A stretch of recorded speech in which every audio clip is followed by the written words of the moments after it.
लेकिन ये साला कर क्या रहा है यहाँ पे? বক্সনগর এডিসি এলাকা যে আজকে ভোট হয়েছে, লজ্জাজনক ব্যাপার বিজেপির। আরে তোমরা যদি ভোটে পাইতেছ তাহলে এত দুষ্কৃতি করার দরকার কি, এত হাঙ্গামা হওয়ার দরকার কি?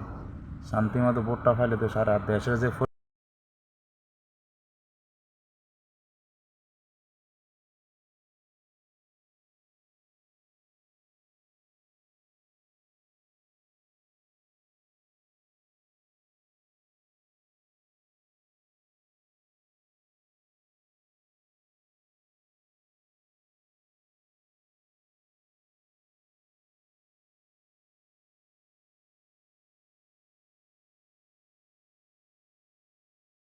এডিসি নির্বাচনী রাজ্যের দেখেন, বিভিন্ন এই হলো জায়গায় বক্সনগর বিক্ষিপ্ত ঘটনা। বড় বড় মানে ঘটনা বিজেপি সামনে কত আসছে বড় ভালো এবং কাজ করে তারই দেখা মাঝে যায়। বোমা ফলে নিক্ষেপ করা পরিচয় হয়েছে কথা বক্সনগরে বুঝলেন, এবং সেই এগুলো ঘটনার বিজেপির জেরেই কাজ কিন্তু করে। পরিস্থিতি প্রচন্ড এখনো যারা রকমভাবে উত্তপ্ত। বিজেপি নিয়ে ফালাফালি করেন তাদের উদ্দেশ্য হইতে আছে, আজকে আমরা এরকম আপনারা এরকম করতেছেন, কালকে হয়তো পার্টি চেঞ্জ হয়ে যাবে, আর আপনারা দশা খেতে হইব। এটা একবার ভাবেন, কোনো নেতারা আপনার কাছে আসতে না, দাঁড়াতে না।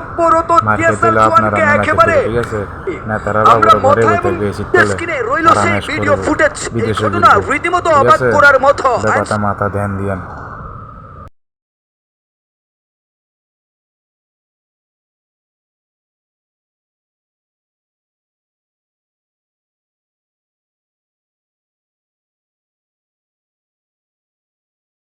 শৃঙ্খলা প্রশ্ন চিহ্ন আম জনতা চিরদিন